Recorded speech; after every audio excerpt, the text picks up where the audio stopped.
Hi, I'm Josanna Calendar, the author of the Happy Little Garbage Truck picture book and educational system. It teaches not only literacy skills, but also social skills to children, and in particular, self esteem, because we're following the adventures of pumping up the sound a little bit. We're following the adventures of this little garbage truck that's small, but he always tries to do his best job. And so that is one of the reasons why I'm really focusing on and am interested in this topic of building up a healthy self esteem and more recently a healthy self concept, because it's from that self concept that children are able to build a healthy self esteem.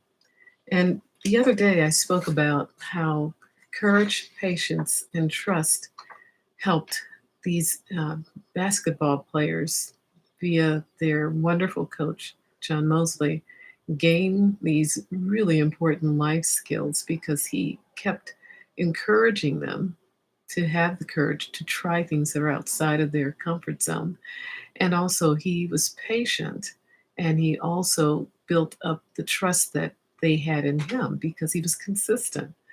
And so, taking those three uh, character traits as a teacher, I loved seeing that model, even if it was a TV show, to see that people are actually capable of being this type of educator and coach throughout their practice. And I've always striven to be that kind of person too.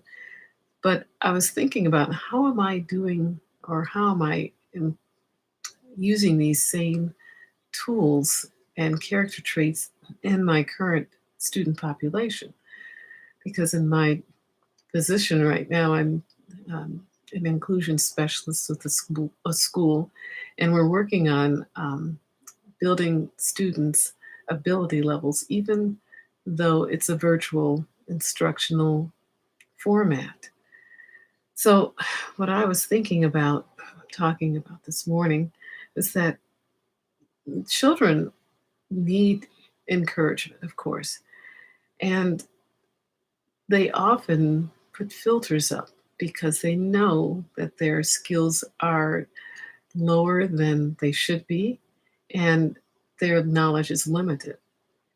And so, what they forget is that that's why we're there. We're there to help bring up their skills, build up their competence, and help them to move towards a higher level. So, I have three students who are wonderful children, and I thought I'd speak about them in the next couple of talks as to what their challenges have been and how I'm working to encourage them to reach those higher levels. There's a lot of challenges, needless to say. Some have challenges not only just because they have learning disabilities, which may be ADHD, or it might be speech issues. There are a lot of different things that children are learning how to compensate for, how to gain more skills to be able to reach those other levels. But there are other challenges too. And I found out in some households there's the home environment where there's a lot of people in the house, a small space, so that there's a higher level of audio impact impacting the student and me. And I pump up my sound to speak with them, and I found that that helps quite a bit in muting it when or bringing my sound down when I have some background noise over my at my place or in the child's. I said, well, just bring your sound down a little bit, but we'll get into details in a bit. I have students who have younger siblings who are trying to capture their attention. They want some attention too, and they see them looking at the screen intently. So they, are sometimes coming up to see what is he looking at or what is she looking at.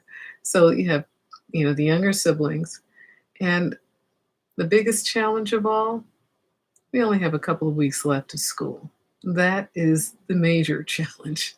So I have thought about three students that have, one or more of these um, previously mentioned challenges that they're working around and the process of trying to learn through.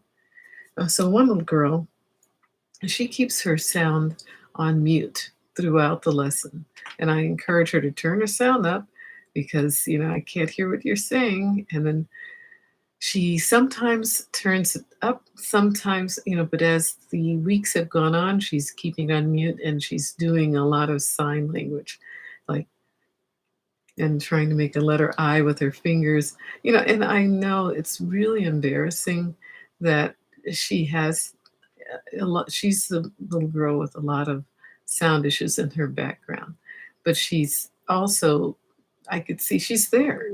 So I appreciate her coming to the lessons, but we're working around how do you communicate with the sound issues and with the muting. Another little boy, he's just losing interest because it's the end of the school year. He's the one that I'm really concerned about because at times he sits there and he is not motivated to do things. And when he does communicate, he sometimes just says, "I'm bored." So knowing that end of the school year is coming up, and that's typical of the time of the year, we're working through that.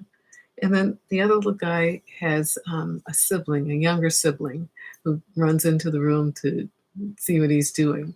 And when he's not in the room, he's watching, his mother has him in the other room watching cartoons, which captures my students' attention too. So we're going to talk about how to work through these types of challenges and still be effective in educating in the virtual environment. So we'll talk with you later and have a wonderful weekend. We can do this. Thank you so much. Please share, please subscribe.